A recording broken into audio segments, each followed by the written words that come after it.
सिद्धाणम बुद्धाणम पारगयाणम परम पर गयाणम लोहगमोह गयाणम नमो सया सब सिद्धाणम इक्कोवी नमुक्कारो जिणवर वत्स हस्त वद्ध मानस संसार सागराओ तारे नरम व नारिम व अहो अहो श्री सदगुरु करुणा सिंधु अपार आपा मर पर प्रभु करो अहो अहो उपकार।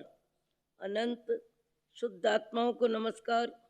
शुद्ध आत्मा स्वरूप प्राप्ति का लक्ष्य जिनका बन चुका प्रयत्नशील उन सभी साधकों को नमन नमन नमन। प्रभु परमात्मा देवादिदेव भगवान महावीर स्वामी के शासन में राजस्थान की धरती कोटा शहर दानबाड़ी दादाबाड़ी परिसर में आप हम सब सम्मिलित हैं अपने ही चेतन चिदानंद को जागृत करने के लिए। आपके हमारे विचारों में अनेक प्रकार के विचार का क्रम चलता है। विचार बनते भी हैं, विचार बदलते भी हैं, विचार उठते भी हैं, विचार छूटते भी हैं। एक सामान्य व्यक्ति अपनी घर गृहस्थी में इतना विचार करता है कि अपने घर गृहस्थी में जितनी जरूरी चीज़ें हैं वो है कि नहीं, और जरूरी सामान होना ही चाहिए। गृहस्थ जीवन में भोजन है, कपड़ा है, व्यवस्था है, आया गया है। ऐसे ही आपको मेरे को अपने से प्रश्न करना चाहिए कि मनुष्य भाव में आने के लिए हमारा अतीत इस भाव से पहले का समय जहाँ भी हम रहे, हर हालत हमारा पुण्य प्रबल रहा है, हमारे अच्छे कर्म रहे हैं, हमारे अच्छे विचार रहे हैं, हमारी अच्छी क्रियाएं रही है, जिससे पुण्य का प्रमाण इतना बड़ा कि इस पंचम काल में भी हमको मनुष्य भाव मिला और मनुष्य भाव के साथ सुसंस्कार का वातावरण मिला, देवगुरु धर्म की आराधना का योग मिला, साधु साधियों का संग मिला, सज्जनों का सहवास मिला, जीव दया के परिणाम मिले, परोपकार और परमार्थ में हमारी रुचि हो, ऐसा हमें माहौल मिला। अब ऐसे माहौल में हम पूरी दिनचर्या में अपना लेखा जोखा करें। जैसे व्यक्ति दुकान पे बैठ के आमदनी का हिसाब किताब लगाता है, वैसे अपने को भी दिनचर्या में रात्रि पड़ने पर पूरे दिन को सवेरे से उठे तब से लेके सोने तक अपनी जिंदगी को दोहरानी चाहिए कि आज पूरे दिन में मेरे जीव ने खाने में, पीने में, कमाने में, रहन सहन में, क्रोध मान माया लोभ के व्यवसाय में पुण्य का बंध ज्यादा किया कि पाप का बंध ज्यादा किया। मेरी दिनचर्या में, मेरे रहन सहन में, मेरे व्यवहार में, मेरे विचारों में आज पुण्य का बंध ज्यादा हुआ कि पाप का बंध ज्यादा हुआ? क्योंकि मनुष्य भाव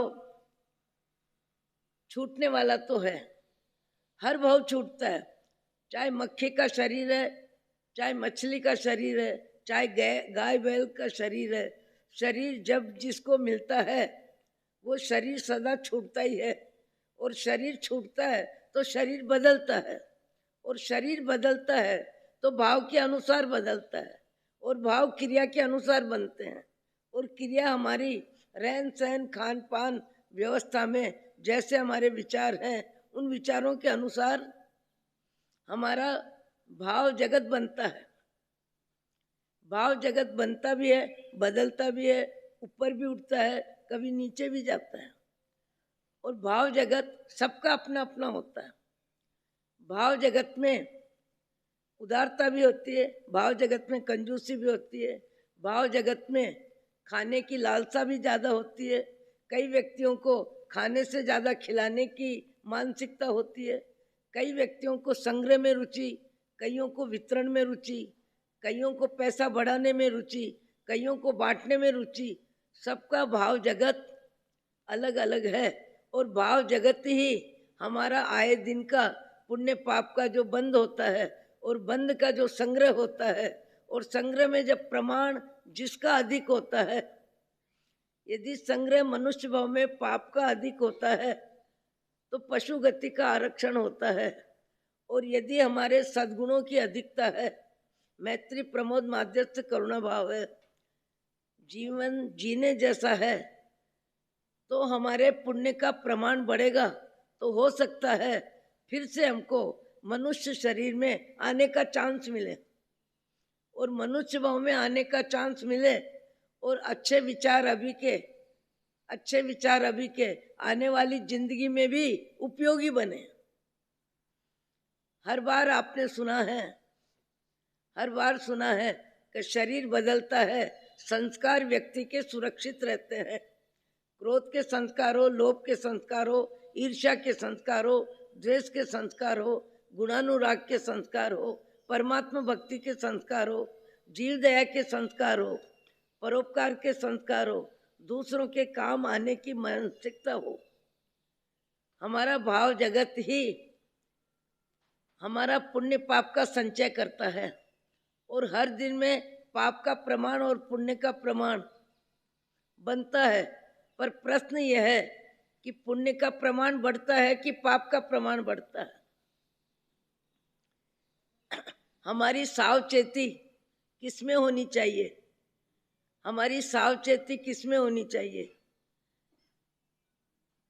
एक घर में 2 व्यक्ति होते हैं, 4 व्यक्ति होते हैं, 6 व्यक्ति होते हैं, संस्कार सबके अलग अलग होते हैं। एक दाम्पत्य जीवन में पति पत्नी हैं, और पति पत्नी दोनों में रहन सहन खान पान में तालमेल है, पर पति देव में संग्रह रुचि ज्यादा है,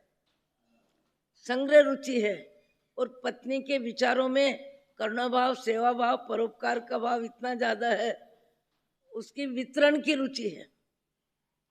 दोनों के विचार अलग अलग हैं, और दोनों अपने विचारों को जीने में प्रयत्नशील है। पति की संग्रह रुचि है, पत्नी की उदारता का व्यवहार है। पर एक समय ऐसा आया कि जहाँ रात्रि में लक्ष्मी देवी आके सेठ को कहती है, सेठ तुम्हारे जीवन में संग्रह रुचि है, तुम्हारे जीवन में प्रलोभन रुचि है, तुम ज्यादा में ज्यादा संचयशीलता में रुचि रखते हो, पर अतीत में जो तुम्हारा पुण्य था वो पुण्य कम होते होते इतना कम हो गया है कि मैं 7वें दिन तुम्हारे यहाँ परिवार से, लक्ष्मी कहती है मैं विदा हो जाऊंगी, क्योंकि लक्ष्मी पुण्य का बंधन, पुण्य की दासी है। लक्ष्मी पुण्य से मिलती है, पुण्य जिसका जितना होता है उसके अनुसार लक्ष्मी का वास होता है। सेठ ने जैसे ही सुना हतप्रभ हो गया, मानसिकता में ज्यादा उद्वेग आ गया। अब क्या होगा? लक्ष्मी जी ने कह दिया कि 7वें दिन मैं चली जाऊंगी, तो उसके बाद मेरी सेठाई का क्या होगा, मेरी संपत्ति का क्या होगा? अभी तक तो मैंने संग्रह खूब किया, ये कैसे क्या होगा? सवेरे रात्रि में नींद उड़ जाती है। व्यक्ति के जीवन में जब विशेष कोई चिंता होती है, विशेष लगाव होता है, विशेष प्रसन्नता होती है, विशेष खेद होता है, तो उसका असर सबसे ज्यादा मन पर पड़ता है, और मन पर पड़ता है तो कई व्यक्तियों की नींद हराम हो जाती है, कई व्यक्तियों को टेंशन बढ़ जाता है, विचार के अनुसार सारा व्यवहार बदल जाता है।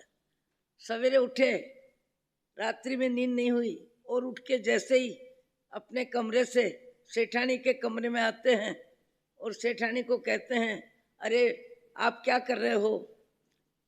सेठानी कहती है, मैं परमात्मा का नाम लेने के लिए सामायिक लेके बैठी हूँ। 48 मिनट मुझे संसार की कोई बात नहीं करनी है। आप क्या बात करने आए हैं? अरे मुझे तो रात भर नींद ही नहीं आई। क्या हुआ क्या? मेरे को टेंशन आ गया, मेरे को चिंता आ गई। लक्ष्मी जी आए और कह गए कि मैं 7वें दिन चली जाऊंगी।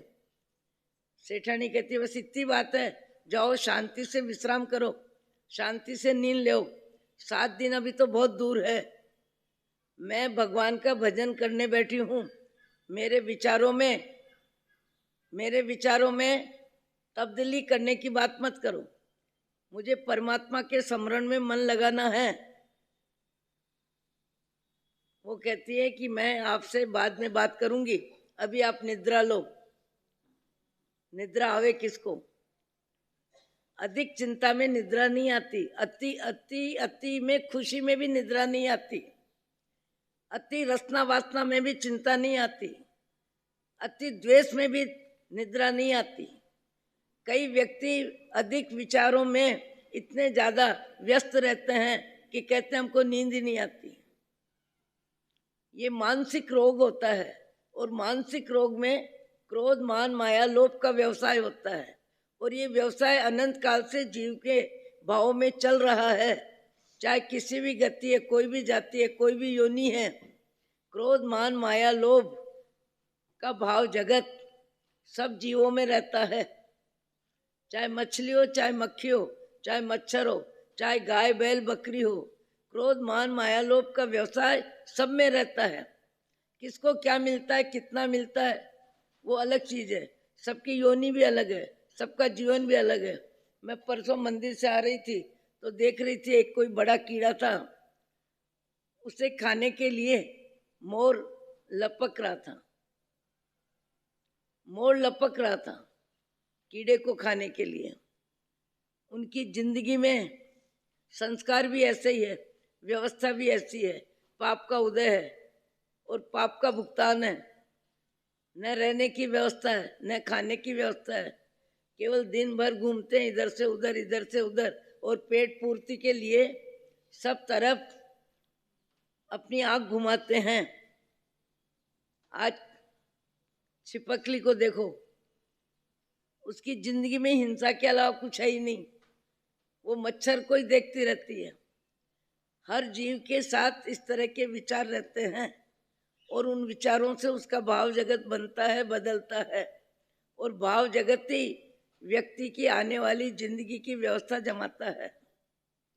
सवेरा हो जाता है, सेठानी सामायिक पाड़ लेती है, कहती है दुकानें चल रही है, मुनिम गुमास्ता है, सब कुछ है, और लक्ष्मी जी आपको कह गए हैं।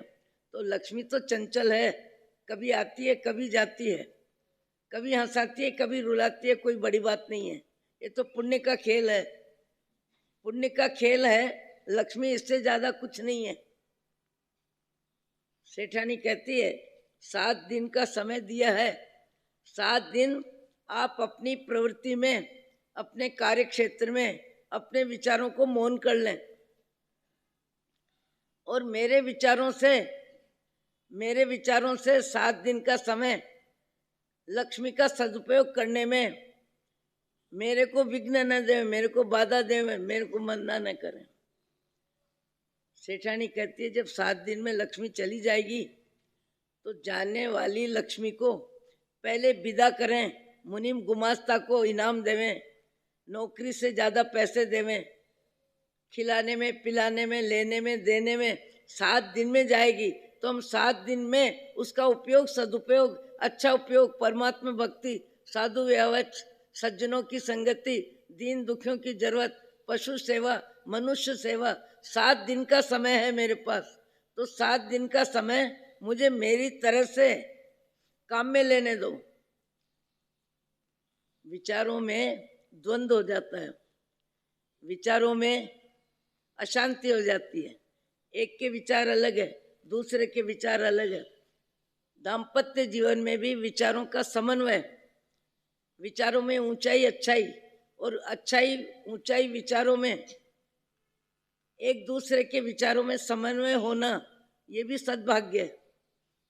सद्भाग्य के बिना विचारों में भी समन्वय नहीं होता, विचारों में प्रसन्नता नहीं होती, विचारों में एक दूसरे का कार्य, एक दूसरे को स्वीकार नहीं होता। कई व्यक्ति अच्छे कार्य, क्या नारी क्या पुरुष, घर परिवार में भी घर परिवार की जानकारी के बिना कोई अच्छा काम करते हैं। क्यों? कि यदि जानकारी होती है तो घर में क्लेश हो जाता है। क्या जरूरत है, इतना देने की जरूरत क्या है, वो अपने को देते हैं क्या, वो हमारे साथ कैसा व्यवहार करते हैं, आप ऐसा क्यों कर रहे हो।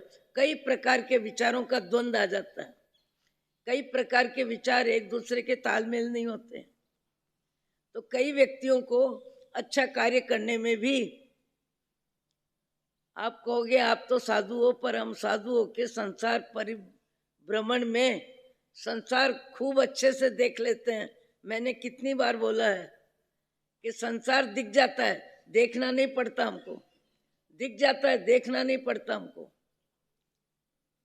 छोटी छोटी क्रियाओं में व्यक्ति अपने स्वभाव का परिचय दिए बिना नहीं रहता। छोटी छोटी प्रवृत्तियों में व्यक्ति अपने स्वभाव का परिचय दिए बिना नहीं रहता।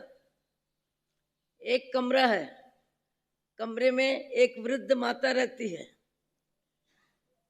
दो बेटे हैं, दो बेटे की बहुएं हैं। दोनों ही जानती है कि कमरा किसको मिलेगा। माँ साहब नहीं रहेंगे तब ये कमरा किसको मिलेगा, किसके हक में जाएगा। तो दोनों अपना अपना सामान थोड़ा थोड़ा उस कमरे में रख देती हैं, जबकि कमरा इतना बड़ा भी नहीं है, व्यवस्था लायक भी नहीं है, फिर भी अधिकार का मोह। ये संपत्ति भावों में कितनी विपत्ति पैदा करती है।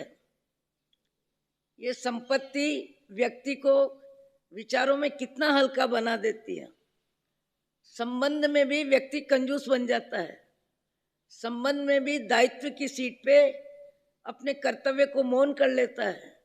ये परिग्रह लोभ, लोभ कषाय। यदि व्यक्ति का भाव जगत ऊंचा है तो लोभ कषाय कई अच्छे कार्य करवा देता है। और यदि भाव जगत में कंजूसी है, कृपणता है, परस्पर एक दूसरे की नकल है, एक दूसरे की देखा देखी है, और अधिकार में अपना अहम है, अधिकार में ममत्व है, और अधिकार के बारे में व्यक्ति अपने बारे में ज्यादा सोचता है। सबके अपने अपने विचार होते हैं, और इस तरह के विचारों में व्यक्ति अपने जीवन में क्या गलती करता है, कितनी गलती करता है। गलती कब समझ में आती है? जब अपने जीवन में वो परिस्थिति आती है। अपने जीवन में जब वो परिस्थिति आती है तब उसे समझ में आती है कि मैंने कब क्या गलती करी। मैंने बहुत पहले बताया कि बहुत बड़े डॉक्टर, बहुत योग्य डॉक्टर, और जिनके पास नोट तो कागज के पेपर की तरह आते हैं, सम्मान भी मिलता है, और उनकी कार्य क्षमता की इतनी ज़्यादा योग्यता है कि लाइन में खड़े रहते हैं, प्रतीक्षा में खड़े रहते हैं। जरूरतमंद व्यक्ति, तबीयत दिखाने वाले व्यक्ति लाइन में खड़े रहते हैं। मैंने जयपुर में भी देखा, एक डॉक्टर साहब थे, पांगड़िया डॉक्टर। पांगड़िया डॉक्टर की योग्यता रोगी को तत्काल, उनकी बौद्धिक क्षमता इतनी थी, अनुभव इतना था, चलता हुआ व्यक्ति आता उसमें उसके लक्षण बीमारी के नोट कर लेते थे। 100, 50, 150, 200 व्यक्ति उनके बैठे ही रहते थे, और बहुत प्रसिद्ध डॉक्टर थे। प्रसिद्धि अपनी जगह है, पर योग्यता कितनी भी हो, पर ऐसे डॉक्टर को भी संसार से विदा होना पड़ा, जाना पड़ा, जो बहुतों के लिए उपयोगी थे। पर जाने के समय पता नहीं कैसा कर्म का योग बना, 2 महीने तक डॉक्टरों ने उनके शरीर की परीक्षा में, शरीर की स्वस्थता में छेदन भेदन इतना ज्यादा हुआ, जबकि कोई बचा भी नहीं सका। कई व्यक्तियों की मौत शांति से आ जाती है, कई व्यक्ति बैठे बैठे चले जाते हैं, कभी कोई व्यक्ति निद्रा में भी चला जाता है, खाते हुए भी चले जाता है, ट्रेन में भी चले जाता है, प्लेन में भी चला जाता है, हंसते हुए भी चला जाता है। कई व्यक्ति सेवाभावी होते हैं, बहुत संघ में सक्रिय होते हैं, अच्छे कार्यकर्ता होते हैं। अभी जयपुर में एक राजू भैया थे, साधु व्यास में बहुत ज्यादा आगे थे। बीमारी में सब जगह उनकी उपस्थिति रहती थी। पदयात्रा इधर से उधर करे, उसमें यदि जानकारी नहीं होती तो नाराज हो जाते थे। अपने परिवार में भाई की बेटी की शादी, सारा कार्यक्रम निपटाया और 2 बजे सब कार्यक्रम निपटा और उसके बाद कमरे में सोने के लिए गए और सवेरे देखा 6-5 बजे के उठने का समय, कार्यक्रम बहुत है, राजू भैया है ही नहीं, है ही नहीं, सोते के सोते ही रह गए।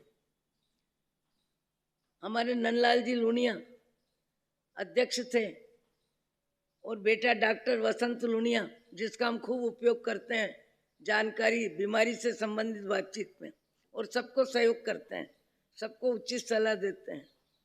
और उनकी सेवा प्रवृत्ति सवेरे 6:30 से 9 बजे तक चालू रहती थी। पर जब पैसा बढ़ता है तो मकान बड़ा बनता है, पैसा बढ़ता है तो सुविधा बढ़ती है। मकान इतना बड़ा है कि बाप बेटे के मकान कमरे के बीच में 30-40 फुट की दूरी है। और उस रोज योग संयोग से पोता जो सोता है वो भी बाहर गया हुआ है।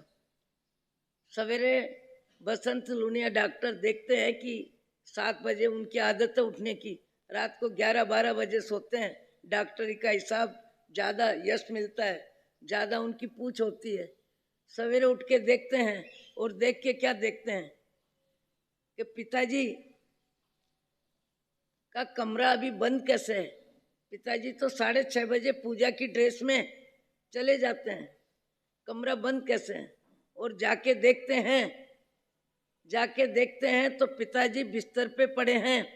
पिताजी का शरीर है, शरीर में आत्मा है ही नहीं। आत्मा कब शरीर बदल लिया, डॉक्टर बेटे को पता नहीं कि मेरे पिता कब गए। 12 बजे से 2 बजे के बीच में कब गए इसकी जानकारी नहीं। जानकारी कब हुई? 7 बजे, जब कमरा बंद देखा, जबकि सोने वाला पोता भी योग संयोग से उसी दिन बाहर था। तो कब किसकी मौत आती है, कैसे आती है? कभी कोई नौकार मंत्र सुनाने वाला मिलता है, कभी कोई दर्द का एहसास करने वाला मिलता है, और कभी व्यक्ति ऐसे जाता है कि मालूम ही नहीं होता। और कई व्यक्ति जिनको असाता का वेद शरीर से भोगना है, ऐसे व्यक्ति है अभी भी 7 वर्ष से, 8 वर्ष से, 4 वर्ष से, 3 वर्ष से बिस्तर पे पड़े हैं। जीने की जरा ही जरूरत नहीं है। खुद भी कहते हैं महाराज मंगलिक सुना दो, अब तो उठ जाएं। परिवार भी कहता है सुधर जाए,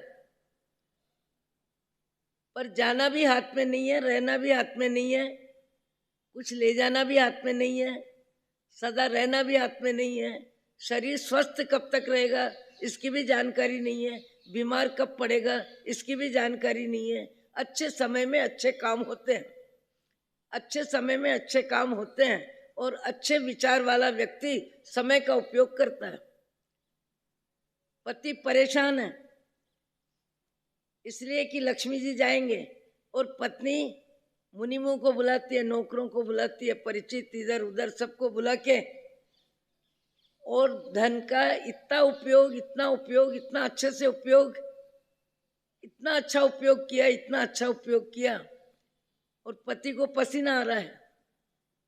पसीना क्यों आ रहा है? अरे ये देती जा रही है, देती जा रही है, देती जा रही है।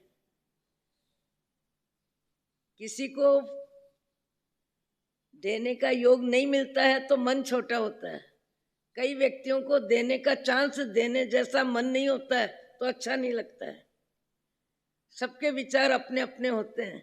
हम आए दिन कहते हैं कि मनुष्य भाव में हमको विचारों का संबल, विचारों की ऊंचाई, विचारों की अच्छाई, विचारों में मैत्री, प्रमोद, माध्यस्थ, करुणा, हमारे भाव जगत में विचार ही सब कुछ है, भाव ही सब कुछ है। बाह्य जगत कितना भी मिला, कैसा भी मिला, कुछ समय से मिला है और कुछ समय के लिए मिला है। 7 दिन में सेठानी ने लक्ष्मी का उपयोग इतना किया, इतना किया। सेठ मानसिक रूप से परेशान है। सेठानी कहती है 7वें दिन जाने वाली है ना, आप शांति से बैठो। लक्ष्मी जाएगी, उसके बाद भी मेरा शरीर स्वस्थ है, मैं आपको रोटी बना के खिला दूंगी। रोटी नहीं होगी तो मैं कोई काम करके भी रोटी की व्यवस्था जमा लूंगी। मेरा शरीर कर्म करने लायक है, मैं काम करके भी आपको रोटी खिला दूंगी। आप निश्चिंत रहो, रोटी की कमी नहीं आएगी। पर टेंशन टेंशन टेंशन।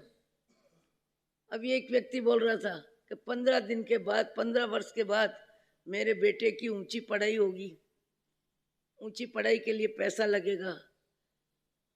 अभी व्यवस्था जम नहीं रही है। मैंने कहा बेटा कितने वर्ष का है? बोले अभी तो 8 वर्ष का है। तो 8 वर्ष का बेटा है, 15 वर्ष का होगा, तब तुम 13-14 वर्ष के समय में चिंता पालना। अभी से किस बात की चिंता है? 15 वर्ष में समय बदलेगा, परिस्थिति बदलेगी, तुम रहोगे नहीं रहोगे या क्या होगा? मैंने कहा अति लंबे विचार मूर्खता का परिचय है। अति विचार मूर्खता का परिचय है। समय व्यर्थ होता है, बुद्धि की कसरत बेकार होती है और आरत ध्यान ज्यादा होता है, पाप का बंद होता है। बिना विचारे भी काम नहीं होना चाहिए। सब तरह की अपेक्षा है, बिना विचारे यदि काम होगा कभी न अच्छा परिणाम होगा। बड़ा कि छोटा कुछ काम कीजिए, परंतु पूर्व पर सोच लीजिए। सोचना भी मनुष्य की व्यवस्था में आवश्यकता है, पर अति लंबा। मेरा बुढ़ापा आएगा तो क्या होगा? मेरी सेवा होगी कि नहीं? मुझे कोई संभालेगा कि नहीं? मुझे लंबी बीमारी आ जाएगी तो क्या होगा? ऐसा क्या होगा, वैसा क्या होगा? अरे क्या क्या क्या होगा? जब समय आएगा, परिस्थिति आएगी, उस समय जो योग संयोग बनना है बनेगा, और उस समय जो हमारा पुण्य पाप का संयोग है वो हमें व्यवस्था देगा। यदि पाप का उदय है तो वैसा समय आएगा, और पुण्य का उदय है तो वैसा समय आएगा। और जैसा समय आएगा उस समय को जीने के लिए, उस समय को जीने के लिए, शांति से उस समय को पास करने के लिए अपनी मानसिक योग्यता अभी से बनानी चाहिए। अपनी मानसिक योग्यता बनानी चाहिए कि हर परिस्थिति मुझे स्वीकार होगी, हर परिस्थिति मुझे स्वीकार होगी। सत्संग और स्वाध्याय से, भेद विज्ञान से, आत्मज्ञान से अपने विचारों में इतनी ज्यादा निर्भीकता आनी चाहिए, अपने विचारों में समता आनी चाहिए, अपने विचारों में सहिष्णुता आनी चाहिए, अपने विचारों में, अपने आचरण पे भरोसा होना चाहिए। आप जब सबके साथ बोल बधाई कर रहे हो तो उसका रिजल्ट आपको मिलेगा ही मिलेगा, क्यों नहीं मिलेगा? आज कई व्यक्ति जो ज्यादा में परोपकार करते हैं, ज्यादा में ज्यादा दूसरों की जरूरत में हाथ लंबा करते हैं, समय शक्ति का उपयोग करते हैं, तो उनके लिए दूसरे व्यक्ति के हृदय में भी विचार बनते हैं। नहीं बनते ऐसा नहीं है। 7 दिन हो गए और 7वां दिन रात्रि में फिर लक्ष्मी जी आके कहती हैं सेठ को कि सेठ जग रहे हो कि सो रहे हो? अरे सोने का समय कहाँ है? तुमने तो मुझे आरत ध्यान में डाल दिया, तुमने तो मेरी नींद उड़ा दी, मेरे को भोजन में नहीं भाता। पर पता नहीं मेरी सेठानी के विचार क्या है, मेरे विचारों का असर ही नहीं है उन पर। और वो तो 7 दिन में तुम जाओ उससे पहले तुमको विदा कर दिया और सारे अच्छे कार्यों में पैसा खत्म कर दिया। लक्ष्मी कहती है यही तो मैं कहने आई हूं कि तुम्हारा पुण्य खत्म हो रहा था, पर तुम्हारी पत्नी ने अच्छे कार्यों में उस पैसे का इतना खर्च किया कि अब पुण्य का प्रमाण इतना बढ़ गया कि मैं 7 पीढ़ी में भी जाऊं तो मुश्किल है, 7 पीढ़ी में भी जाऊं तो मुश्किल है। जाना भी मेरे हाथ में नहीं है, आना भी मेरे हाथ में नहीं है। लक्ष्मी पुण्य की बंदी है। अच्छे कार्य जितने किए जाते हैं मन से, वचन से, काया से, भावों में, भक्ति में, त्याग में, तप में, जितने अच्छे विचारों को व्यक्ति जीता है वो उसकी अगली जिंदगी की व्यवस्था बना रहा है। अगली जिंदगी की व्यवस्था हमारा भाव जगती बनाता है। कल हमने सुना, क्या सुना? आचार्य स्वयंभव सूरी वो त्याग तप में जीवन जी रहे हैं और उनका नन्ना मुन्ना बच्चा कुछ बड़ा हो गया और उसको खेल ही खेल में किसी ने ऐसा पत्थर फेंक दिया शब्दों में कि क्या इतराता है, जीत गया तो क्या विशेष बात है, खेल खेल में जीत हार तो चलती है, जीत गया तो क्या है, बिना बाप का बेटा है। और बिना बाप का बेटा शब्द सुन के माँ के साथ प्रश्नोत्तर करता है, प्रश्नोत्तर करके माँ से विदा होता है और बाप जहाँ है वो मार्ग पकड़ता है और वहीं पहुँचता है। और आचार्य महाराज ठंडिल भूमि के लिए गांव से बाहर ही है और बाहर में ही उसे मिल जाते हैं और आचार्य श्री को पूछता है, आप जैन साधु हैं, आप जैन संत हैं? मेरी माँ ने बताया जैन संत ऐसे होते हैं, उनके कपड़े ऐसे होते हैं, उनका रहन सहन ऐसा होता है। तो आप जैन संत हैं? कि हाँ मैं जैन संत हूँ। तो आप जानते हैं क्या? आचार्य नाम क्या बताया? स्वयंभव सूरी। आप उनका नाम जानते हैं क्या? तुमको क्या काम है? मुझे उनसे मिलना है, मुझे उनके पास रहना है। वो भले संत हो गए पर वे मेरे संसारी पिता हैं और अभी वो साधु जीवन जी रहे हैं।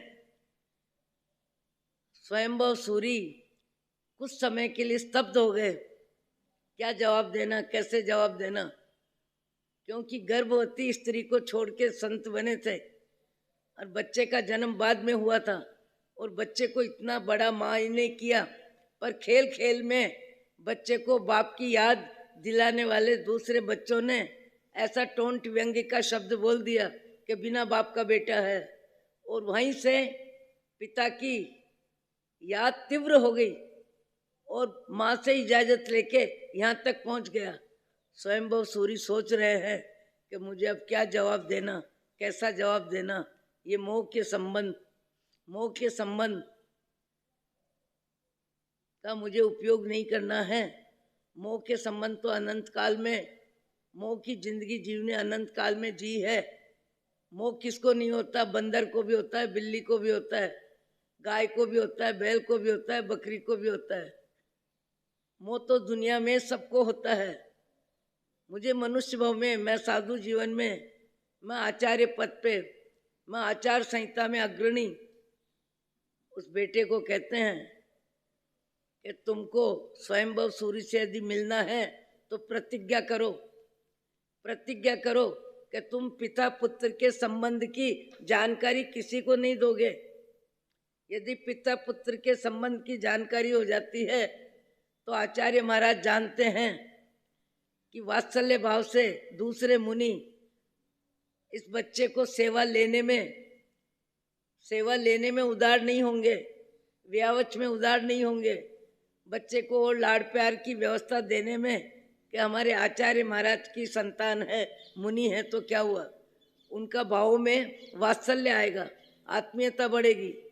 तो इनकी जिंदगी में ज्ञान से स्वयंभव सूरी ने जान लिया कि बच्चे का शरीर है और पिता पुत्र के संबंध को लेके यहाँ आ गया है, इसका आयुष्य भी लंबा नहीं है, इसकी सद्गति हो, इसके भावों की ऊंचाई बढ़े, इसके लिए मुनि जीवन में प्रवेश कराने का संकल्प कर लिया और कहा तुमको यदि पिता के साथ रहना है तो तुमको पिता की तरह जिंदगी जीना होगा। उनके जितने नियम है उन सारे नियमों का तुमको पालन करना होगा, तब उनके साथ तुम रह सकोगे। मनक बालक कहता है कि मैं सब कुछ कर लूँगा, जो कहेंगे जैसा कहेंगे, पर मुझे पिता के साथ रहना है। तो उस समय स्वयंभव सूरी कहते हैं कि तुम स्वीकार कर लो कि तुम पिता से मिल लिए हो, पिता से मिल चुके हो। पिता मेरा अब नाम नहीं है, मैं पिता का संबंध नहीं है, अब मैं मुनि हूँ। पर तुम जिसकी खोज में आए हो वो व्यक्ति और कोई नहीं, मैं ही हूँ। पर तुमको साधु जीवन लेना होगा, मुनि जीवन का नियमों का पालन करना होगा। सब तरह से तैयार है, पर आचार्य महाराज कहते हैं एक बात का तुमको ध्यान रखना होगा प्रतिज्ञा में कहीं गलती नहीं होगी। तुम्हारे और मेरे शारीरिक संबंध का परिचय किसी को नहीं दोगे। बच्चा वो भी स्वीकार करता है। मुनि पद में मनक आ जाता है और मुनि जीवन में कम उम्र में अधिक आचार संहिता, त्याग, वैराग्यमय जीवन जीने के लिए स्वयंभव सूरी 10वें कालिक सूत्र की रचना करते हैं और 10वें कालिक सूत्र के आधार पर उसे कहते हैं कि तुम्हारा जीवन इसके अनुसार होगा, और उसके अनुसार जीवन होता है। और ज्ञान से उन्होंने जान लिया था कि समय कम है, समय कम है, जान लिया, और जानने की वजह से वो पाठ, वो ग्रंथ, इसके अनुसार तुम्हें जीवन जीना है। शरीर बालक का था, विनय था, विवेक था, बौद्धिक क्षमता थी, प्रतिभा थी, किसी प्रकार की कोई कमी नहीं थी। उन्होंने जैसा मार्गदर्शन मिला आचार्य महाराज से वैसा जीवन जिया, और समय शरीर में रहने का, समाप्त होने का समय आ गया, कम उम्र में जाने का समय आ गया। हमारा समय 60 वर्ष, 70 वर्ष, 80 वर्ष हमने अपने जीवन में पशु जगत में जाने की तैयारी करी है, या मनुष्य जीवन फिर से लेने की व्यवस्था में अपना भाव जगत योग्य बना है। ये प्रमाण पत्र कोई किसी को नहीं देगा। ये प्रमाण पत्र स्वयं का स्वयं को ही काम आएगा। और स्वयं को काम कब आएगा? जब हम हमारे भाव जगत को जांचते रहेंगे। हम हमारे भाव जगत को जांचते रहेंगे। एक उम्र आने पर शरीर का मोह भी कम होना चाहिए, आसक्ति भी कम होनी चाहिए, अहंकार भी कम होने चाहिए। खाने की क्रिया तो प्राणांत तक रहेगी, पर खाने की क्रिया में भी स्वाद की व्यवस्था क्षीण होनी चाहिए। स्वाद का महत्व खत्म होना चाहिए। पेट पूर्ति के लिए शरीर की व्यवस्था है, आहार, आत्मा की उपस्थिति में आहार होता है। आत्मा के बिना आहार भी नहीं होता है। कोई मुर्दा आहार नहीं करता है, कोई मुर्दा दवा नहीं लेता है। मुर्दे को किसी के रोने हंसने का ज्ञान नहीं होता है। अर्थी पे जब उठता है तब वो जड़ होता है। जैसे कपड़े जड़ है, सामान जड़ है, वैसे ही आत्मा निकलने के बाद शरीर भी जड़ हो जाता है। जड़ उसे ही कहते हैं जो न अपने को जाने न दूसरे को जाने। ये शब्द मैं बार बार बोलती हूँ।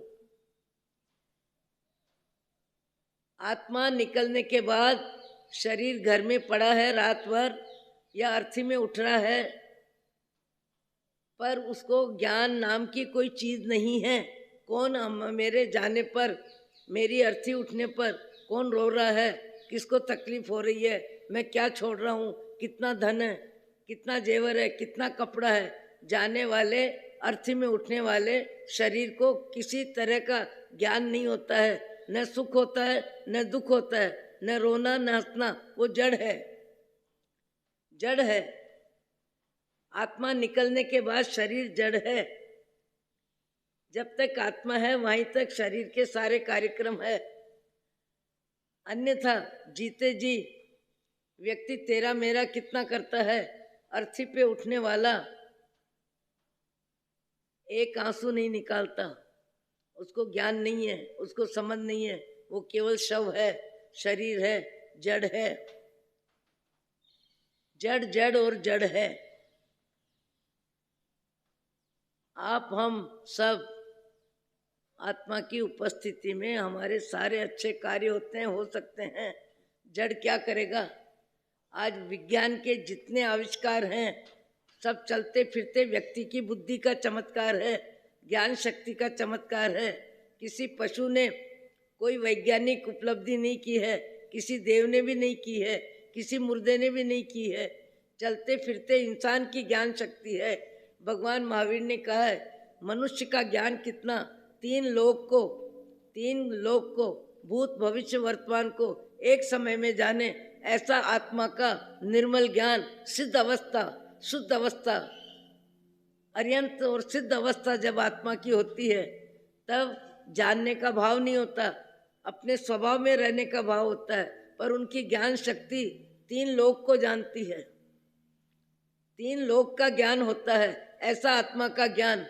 और ऐसा आत्मा का ज्ञान अभी वैज्ञानिक साधनों में, जड़ के विकास में, सुविधा साधन में, भ्रमण में, कई प्रकार की व्यवस्थाएं जितनी भी हो रही है, कोई भी वैज्ञानिक बन रहा है, पर चलता फिरता इंसान है और इंसान की बुद्धि का चमत्कार है। और बुद्धि के चमत्कार में ज्ञान की निर्मलता है, और ज्ञान की निर्मलता होने से आवरण कम है, आवरण कम है, इसलिए प्रकाश ज्यादा है। सूर्य दुनिया को प्रकाश देता है, पर घने बादल आ जाते हैं तो धूप भी चली जाती है। और कभी कभी तो मैंने एक बार देखा, सन 58 के चातुर्मास में, जो बीकानेर चातुर्मास था दीक्षा के बाद, 1 बजे ऐसी आंधी तूफान, ऐसा आंधी तूफान जैसे 7 बजे की रात पड़ गई हो, 7 बजे की रात आ गई हो, ऐसा आंधी तूफान जिसमें अंधेरा आ गया, अंधेरा छा गया, घने बादल हो गए, सूर्य का प्रकाश बादलों में छिप गया। ऐसे ही मोह की जिंदगी में हमारी आत्मा की शक्ति, ज्ञान दर्शन चारित्र की निर्मलता अभी प्रकट नहीं है, अप्रगट है। क्योंकि आच्छादन किसका है? मोह का। और मोह की जिंदगी क्या है? शरीर मैं हूँ, शरीर मैं हूँ, इंद्रियों का सुख मेरा सुख, रसना वासना, परिवार का मोह, पैसे का मोह, धन धरती का मोह। और ये मोह की जिंदगी में अनुकूलता भी मनुष्य जीवन में मिलती है। पशु पक्षियों को कहाँ अनुकूलता है? आंखों से सब दिख रहा है, पर ज्ञान शक्ति दुनिया के काम आ रही है। जो व्यक्ति ज्ञान शक्ति को अपनी आत्मा में काम लेता है, उसको सम्यक ज्ञान होता है, सही ज्ञान होता है, संसार भी रहता है, परिवार भी रहता है, धन भी रहता है, धरती भी रहती है। पर मानसिक लगाव, मोह के संबंध में मेरापन का भाव, तेरापन का भाव, छोटी छोटी क्रियाओं में मोह की जिंदगी जीने वाले व्यक्ति छोटी छोटी क्रियाओं में अपनी विवेक को 9-2-11 कर देते हैं। छोटी छोटी बात में एक माँ और बेटे के बीच में भी बेटे का व्यवहार कभी कभी कहीं कहीं पत्नी सहन नहीं करती है, मोह की तीव्रता होती है। अपनी माँ आवे तो बात अलग है, और बाप की माँ रहे तो बात अलग है, भाव अलग है। ऐसा भी संसार में देखने को मिलता है। मोह की जिंदगी में अभिनय कितना है, मोह की जिंदगी में अविवेक कितना है, अज्ञान कितना है, आसक्ति कितनी है, तेरा मेरा कितना है, धन की लालसा कितनी है उसकी आसक्ति कितनी है, संचयशीलता कितनी है, संग्रहशीलता कितनी है। ये सारे भाव जीव को तिरंज गति में धक्का देंगे। शरीर के साथ रहोगे, न परिवार के साथ रहोगे, न धन के साथ रहोगे, न धरती के साथ रहोगे। संयोग उसे ही कहते हैं जिसका वियोग अनिवार्य है। योग उसे ही कहते हैं जिसका वियोग होके रहता है। संयोग का वियोग अनिवार्य है, अनिवार्य है। कपड़ा है कि वस्तु है, कोई भी चीज है, संयोग का वियोग न हो उससे पहले संयोग का सज्जन व्यक्ति सदुपयोग करते हैं, संयोग का सदुपयोग करते हैं, बुद्धि से अच्छे विचार देते हैं दूसरे को, शरीर से सेवा करते हैं, धन से परोपकार करते हैं, शरीर से त्याग तब वैराग्यमय जीवन जीते हैं। एक उम्र आने के बाद व्यक्ति शारीरिक जिंदगी में दाम्पत्य जीवन में रहता है, पर दाम्पत्य जीवन होने पर भी दाम्पत्य जीवन का जो शारीरिक आकर्षण है, जो रसना वासना वृत्ति है, उसको विराम दे देते हैं, उससे निवृत्त हो जाते हैं। और उससे निवृत्त होके दुनिया में पति पत्नी दिखते हैं और कल्याण मित्र बन जाते हैं। एक दूसरे के विचारों में इतने अच्छे विचार देते हैं और कहते हैं देखो तुम्हारी दुर्गति न हो, मेरी भी दुर्गति न हो, गति तो बदलेगी, तुम कहाँ जाओगे, मैं कहाँ जाऊंगा। आने वाले भाव में किसी भी जिंदगी में एक दूसरे का साथ नहीं है, पर तुम्हारे निमित्त से मेरा पतन न हो और मेरे पतन से तुम्हारा पतन न हो, तुम्हारी भी जिंदगी पवित्रता में आगे बढ़े, प्रामाणिकता में आगे बढ़े, सेवा में बढ़े, साधना में बढ़े, अच्छे कार्यों में बढ़े। पति पत्नी भी एक दूसरे को प्रोत्साहन देते हैं, माँ बेटे भी प्रोत्साहन देते हैं। एक बेटा कहता है मेरे को तो 2 फुलके खाने हैं, मैं 8 बजे खाऊंगा, मैं रात्रि में ही खाऊंगा। अरे माँ कहती है 14 है, जल्दी खा ले, चौका उठ जाएगा, सबने भोजन कर लिया, केवल तेरे लिए रोटी सब्जी रहेगी, आज जिंदगी दिल में खा ले, मेरे को भूख नहीं है।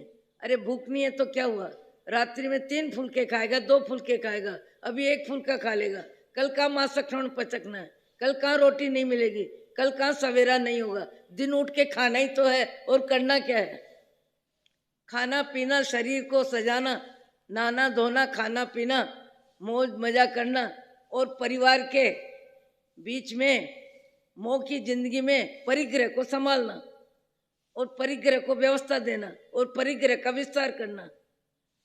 सामान्य व्यक्ति के लक्षण तो यही होते हैं, इससे ज्यादा कुछ होता ही नहीं है। वो देके किसको देता है, मोह को देता है। मोह को तो किसी भी जिंदगी में देता है, 2 करोड़ की 4 चूड़ी भी बना के दे देता है, शादी में 2000 की प्लेट भी दे देता है, बेटे बेटी की शादी में यदि पैसा है तो। मोह की जिंदगी में व्यक्ति मोह की क्रियाओं में व्यस्त रहता है, पर समझदार व्यक्ति करुणा भाव, सेवा भाव, परोपकार का भाव। यहां तक बीच में स्वयंभव सूरी, जिनके मार्गदर्शन में कम उम्र में संत का संथार आ गया, और संत का संथारा हो जाता है, और आचार्य श्री संथारा दिला देते हैं, और कम उम्र में मनक संत का मुनि जीवन में शरीर का प्रस्थान हो जाता है, और अग्नि संस्कार के लिए संग शोकाकुल भी होता है। इतनी छोटी उम्र में इस तरह देहावसान हो गया, पर इन्होंने आराधना कितनी ऊंची की, कितनी अच्छी की। और जब अग्नि संस्कार के बाद वापिस आते हैं, संग वापिस आता है, तब गुरु महाराज मंगलिक सुनाते हैं और कहते हैं ये जीव इतनी कम उम्र में इतनी अच्छी साधना, इतनी अच्छी आराधना करके अपने मनुष्य भाव को सफल किया। और उस समय थोड़ा सामान्य रूप में उनकी आंख में पानी आ जाता है, आंसू गिरते नहीं है पर आंख गीली हो जाती है। उस समय श्रावकों ने कहा आचार्य भगवंत आपने तो कईयों को संलेखना कराई, कईयों को समाधि मरण में सहयोग दिया, आपकी आंख में गीलापन हमने कभी नहीं देखा, आज आपकी आंख में सामान्य गीलापन है, ये गीलापन का कारण क्या। तब स्वयंभव सूरी कहते हैं कि आंशिक रूप से शारीरिक संबंध पिता पुत्र का था, ये शारीरिक संबंध आंशिक रूप से आज आंसू के रूप में प्रकट हो गया। तब संघ ने कहा आपका संसारी पुत्र इतनी साधना करके गया, इतनी आराधना करके गया, इतनी छोटी उम्र में गया, अरे राम हमको तो किसी को मालूम नहीं पड़ा, किसी को जानकारी भी नहीं हुई। आचार्य महाराज ने कहा जानकारी नहीं देना ये संकल्प पहले मैंने उसे दिलाया था, जानकारी हो जाती तो उसकी आराधना में आप सबका वात्सल्य, आप सबकी आत्मीयता उसको आराधना में कमजोर कर देती, इसलिए मैंने जानकारी नहीं दी। आप हम अपनी जिंदगी में जैसे सामान का ध्यान रखते हो, वस्त्रों का ध्यान रखते हो, कपड़ों का ध्यान रखते हो, बर्तन का ध्यान रखते हो, सोना चांदी की थाली कटोरी कब निकालना सबको ध्यान है, पर आए दिन हम अपने जिंदगी का लेखा जोखा करें कि आज मैंने दिन भर में पाप का बंद ज्यादा किया कि पुण्य का बंद ज्यादा किया। 18 पापस्थान का चिंतन करें, निंदा में ज्यादा समय गया, आलोचना में गया, किसी की बुराई करने में गया, खाने की लालसा में गया, कपड़े का राग परिग्रह में गया, संग्रह में गया। आज मेरा समय बाह्य जीवन में, व्यवहारिक जीवन में, दाम्पत्य जीवन में, बेटे बेटी के संयोग में धन धरती के योग में मैंने आज दिन भर में मोह की कमाई ज़्यादा की या विवेक की कमाई ज़्यादा की? क्योंकि विवेक से जितना ज़्यादा आपका मोह मंद होगा और सम्यक ज्ञान निर्मल होगा, तो आपको आने वाले भव में इस भव से भी ऊंचाई अच्छाई मिल सकती है, इस भव से भी ज़्यादा ऊंचाई अच्छाई मिल सकती है। ऊंचाई अच्छा का निर्णय कौन करेगा? अपना भाव जगत, अपना भाव जगत। पति का भाव जगत अलग, पत्नी का अलग, बेटे का अलग, बेटी का अलग, कर्मचारी का अलग, मुनिम का अलग। जितने व्यक्ति उतने ही व्यक्तियों के भाव है, और भाव से ही हमारा भव बनता है, और भाव से ही भव बिगड़ता है, और भाव से ही भव सुधरता है। ओम शांति शांति। अहो अहो। ओ श्री सद्गुरु करुणा सिंधु अपार, आपामर पर प्रभु करियो अहो अहो उपकार। जे स्वरूप समझा बिना, पायो दुख अनंत समझाव्यो ते पद नमो। श्री सद्गुरु भगवान परम पुरुष प्रभु सद्गुरु, परम ज्ञान सुख धाम, जेहने आप्यो भान नीस, तेहने सदा प्रणाम। देह छता जेहनी दशा, वरते देहातीत, ते ज्ञानी ना चरण मां, हो वंदन अगणी। अच्छा, खान